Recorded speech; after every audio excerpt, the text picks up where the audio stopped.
Sepanjang Januari hingga Juli 2024 ditemukan sebanyak 38 kasus kekerasan terhadap perempuan dan anak di Kerinci. Dari puluhan kasus yang ditemukan didominasi oleh kasus kekerasan fisik. Sepanjang bulan Januari hingga Juli 2024, Tim Unit Perlindungan Perempuan dan Anak Satreskrim Polres Kerinci menemukan sebanyak 38 kasus. Dari angka tersebut, kasus kekerasan fisik pada anak-anak yang paling mendominasi.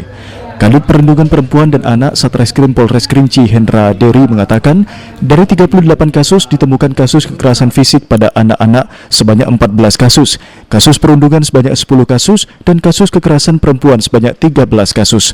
Umumnya, kasus kekerasan terhadap perempuan dan anak yang ada di Kota Sungai Penuh dan Kabupaten Kerinci dilakukan oleh orang dewasa terhadap anak dan perempuan. Ia juga menambahkan pihaknya telah melakukan berbagai upaya untuk mencegah terjadinya kasus kekerasan terhadap anak. Selain itu, pihaknya juga terus melakukan sosialisasi dan edukasi kepada masyarakat untuk lebih memperhatikan dan mengawasi tumbuh kembang anak.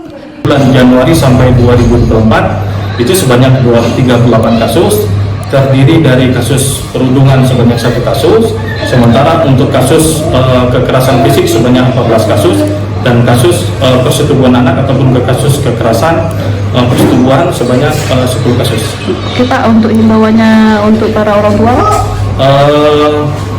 Untuk himbauan terhadap orang tua, kami di sini agar orang tua lebih melakukan pengawasan terhadap anak terkait dengan lingkungan, pergaulan, serta sekolah.